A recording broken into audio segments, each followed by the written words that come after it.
Hello friends, आइए फटाफट 3 minute में बायोमोलिक्यूल के टॉपिक को देखते हैं कि यहाँ से क्या क्या इंपॉर्टेंट क्वेश्चंस आते हैं। तो एनालिसिस वाले सेक्शन में से आता है कि कुछ माइक्रोमोलिक्यूल्स होते हैं जो कि फिल्ट्रेट सेक्शन में आते हैं। कुछ मैक्रोमोलिक्यूल्स होते हैं जिनका वजन 10,000 डेल्टोल से ज्यादा है जो कि रिटेंटेड सेक्शन में आते हैं। ट्राइक्लोरिक एसिटिक एसिड का इस दौरान इस्तेमाल करा जाता है।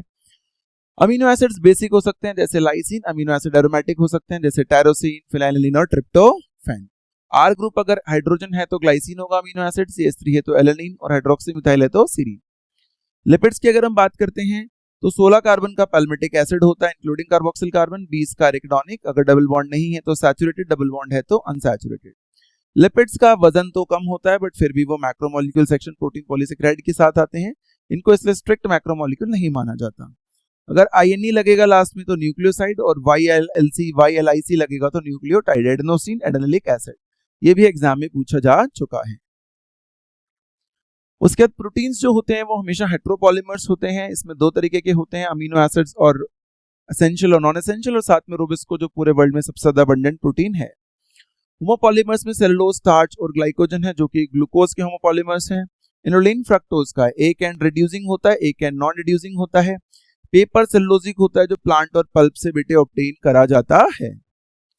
न्यूक्लियोसाइड्स में प्यूरिन्स है, एडेनिन और ग्वानिन, पिरिमिडीन्स है, बाकी सब साइटोसिन, थाइमीन वगैरह। अगर सीक्वेंस ऑफ अमीनो एसिड पता करना है, इसमें first amino acid N terminal और लास्ट C तो प्राइमरी स्ट्रक्चर। हेलिक्स फॉर्म है तो सेकेंडरी, अपने ऊपर ही वुलन बॉल की तरह फोल्ड हो गए हो तो टर्शरी, और एक से ज्यादा पॉलीपेप्टाइड चेन है तो हम क्वाटरनरी स्ट्रक्चर कहते हैं। इसके बाद एंजाइम्स जनरली प्रोटीन्स होते हैं, राइबोजाइम लेकिन एक न्यूक्लिक एसिड है, एक्टिव साइट टर्शरी स्ट्रक्चर से बनता है। टेम्परेचर का इफेक्ट 10 डिग्री बढ़ाने और घटाने पर रेट ऑफ रिएक्शन को डबल या हाफ कर सकता है। कार्बोनिक एनहाइड्रेज जो कि एंजाइम है उससे रिएक्शन 10 मिलियन टाइम फास्ट हो जाती है। कैसे हो जाती है? तो वो एक्टिवेशन एनर्जी को घटा देते हैं। कैसे हो जाती है? एक्टिवेशन एनर्जी को घटाकर, यानी ट्रांजिएंट स्टेट तक पहुंचने के लिए हमें कम एनर्जी लगती है।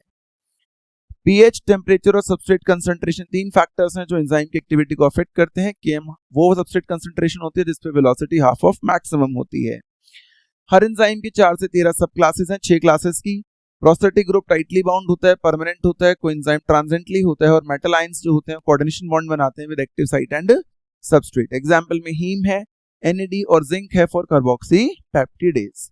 Thank you so much for watching the video.